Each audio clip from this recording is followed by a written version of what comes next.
U.S. manufacturers struggle to keep workers in face of weak demand. Reuters' Cheryl Wellman was able to bring back most of her furloughed workers last month with the help of a special government loan. Now she's laying them off again. Wellman, president of Integrity Metals LLC in Romeoville, Illinois, which makes metal parts for big companies including General Electric Co., GE&, and Honeywell International Inc., HUN, was hoping for a surge of orders as the pandemic shutdowns lifted and companies moved to restock shelves. She also hoped the disruptions of recent months would pull more businesses back to U.S. shores, creating new opportunities for smaller suppliers like Integrity, which has 20 employees. But neither of those things has happened yet, she said. Integrity was able to rehire with the aid of just over $200,000 from the Paycheck Protection Program, or PPP, which offers forgivable government-backed loans. The Small Business Administration has approved 4.5 million of these loans, averaging $113,000 in size, for a total of $512 billion as of June 10. Some of the strength in the U.S. payrolls report for May, which included a startling 225,000 manufacturing jobs added, was the result of companies taking part in this program. The problem now is that demand in many industrial sectors, from oil and gas to construction equipment, remains depressed.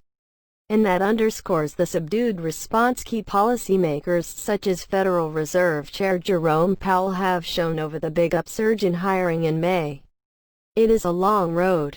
It is going to take some time, Powell said in a press conference on Wednesday after the Fed's latest meeting, cautioning that while encouraging, the surprise 2.5 million jump in jobs in May remains a single data point for now. Data on Thursday showed more than 20 million people remain on unemployment benefits even as new claims fell for a 10th straight week. Full recovery years away. To be sure, some U.S. factories are booming. Detroit is rushing to build trucks and SUVs, for instance. And Polaris Inc., PN, the maker of all-terrain vehicles and motorcycles, recorded record sales in April and May, CEO Scott Wine told Reuters. All our plants are running at full capacity, he said.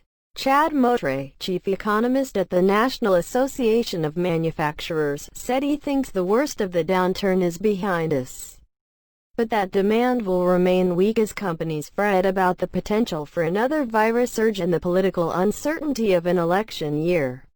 I don't see us getting back to pre-recession levels of output until 2022, he said.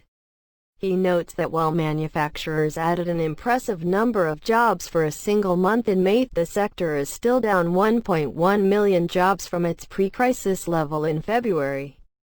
The impact is most visible in some of America's biggest industrial names. Both Caterpillar Inc., CAT-N, and Deere & Co., DN, are expected to see about a 30% drop in revenues in the current quarter, compared to a year ago, according to analysts. Both companies have curtailed work at U.S. factories. This filters out through the economy as companies conserve cash by cutting costs and capital spending. Weaker demand for machinery means less demand for basic metals and electronic components. U.S. Steel Corp. XN has idled 4.5 million net tons of flat-rolled and 1.9 million net tons of tubular steel capacity. Similarly, miners have slashed their 2020 capex estimates by 20%.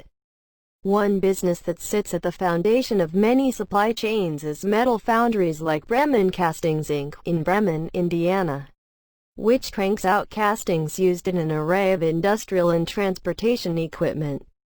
Bremen used its PPP loan to keep its workers on the job through the shutdowns. Even as business wilted, its workers continued to get paid for full-time work. They won't be so lucky in the months ahead. We see weakness across the board in all our markets, said J.B. Brown, president of the family-owned business. The company's workforce has shrunk over the past 2 months, down 18% from 245 to 202 workers through attrition. The company didn't replace people who left or were fired. But this Friday, Brown plans to post a sign in the factory warning workers that they will soon face reduced shifts due to the lack of work.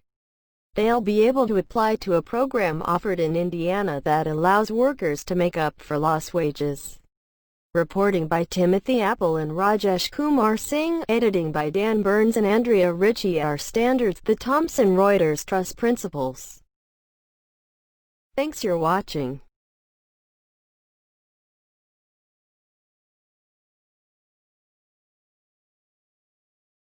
Goodbye.